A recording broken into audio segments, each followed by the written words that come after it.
கிறிஸ்துவுக்குள் மிகவும் பிரியமான தேவனுடைய பிள்ளைகளே, எளிமையாக உதாரணங்களால் நன்கு புரிந்து கொள்ளும் வகையில் உங்களுக்கு ஓர் நற்செய்தி. நேற்றைய தினத்திலே நாம் இந்த ஜேசிபியை குறித்து படித்தோம்.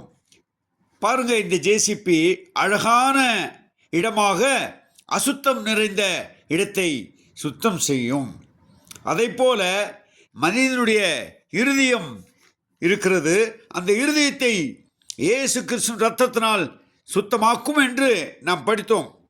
எரேமியா 17:9 எல்லாவற்றை பார்க்கணும், இருதயமே திருக்குள்ளதும் மகா கேடுள்ளதுமாயிருக்கிறது, அதை அறியத்தக்கவன் யார்? அப்படிப்பட்ட இருதயத்தை சுத்தம் செய்யும் தேவனுடைய வசனம் கரடு முரடான இடத்திலே ஒரு நல்ல பாதையை அமைத்து தரும்.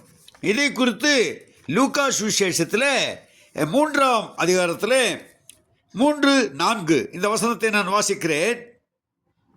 அப்பொழுது கர்த்தருக்கு வழியை ஆயத்தப்படுத்துங்கள், அவருக்கு பாதைகளை செவ்வை பண்ணுங்கள் என்றும், பள்ளங்கள் எல்லாம் நிரப்பப்படும், சகல மலைகளும் குண்டுகளும் தாழ்த்தப்படும்,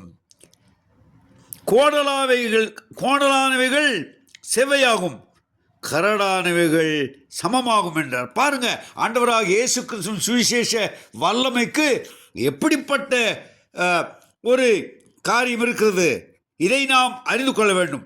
மோசமான இடத்திலே ஒரு மோசமான இடத்திலே ஒரு வீட்டை நம்ம கட்ட முடியும். அதை குறித்து இங்கே எபேசியர் புஸ்தகத்திலே 4ஆம் அதிகாரம்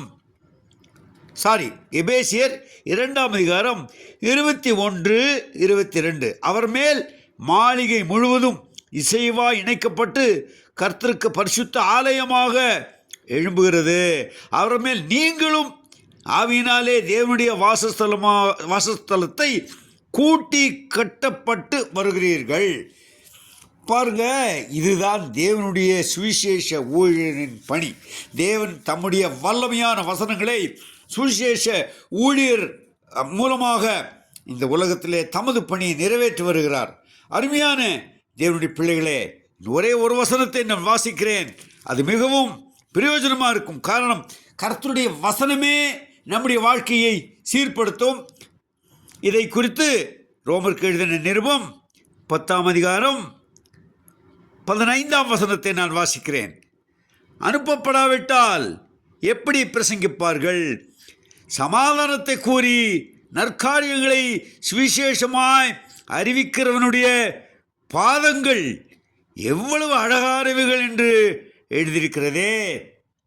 ஆண்டவராக இயேசு கிறிஸ்து சுவிசேஷத்தை சுமந்து அவர்களுடைய ஊழியக்காரர்களுடைய பாதங்களை வர்ணிக்கிறார்.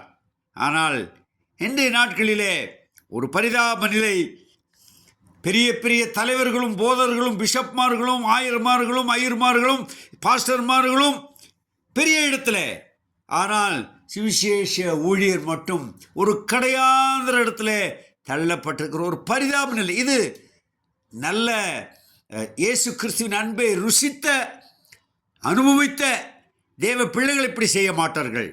அரைக்குறையாக இருக்கிற தேவ பிள்ளைகள் மட்டும் இப்படி செய்கிறார்கள். இது ஒருவேளை உங்களுக்கு கடினமாக இருக்கிறது. ஆனால் கர்த்தருடைய வசனம் இப்படி சொல்லும் பொழுது நான் அதை மறுப்பதற்கில்லை, மறைப்பதற்கில்லை, உள்ளதென்றும் சொல்ல வேண்டும். ஆகவே அருமையான தேவ பிள்ளைகளே, சுவிசேஷ ஊழியமே ஒரு மனிதனை ஸ்திரப்படுத்தும், நல்ல பாதையிலே நடத்தும், பரிசுத்தமாய் நடத்தும், கர்த்தராக இயேசு கிறிஸ்து நேராக வழிநடத்தும்.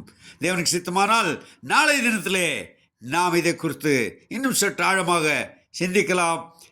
நீங்கள் எப்படி எண்ணுகிறீர்கள்? ஒரு சுவிசேஷ ஊழியரை உங்கள் மனதிலே நீங்கள் எப்படி எண்ணுகிறீர்கள் என்பதை நீங்களே தீர்மானித்துக் கொள்ளுங்கள். தேவன் உங்களை ஆசீர்வதிப்பாராக.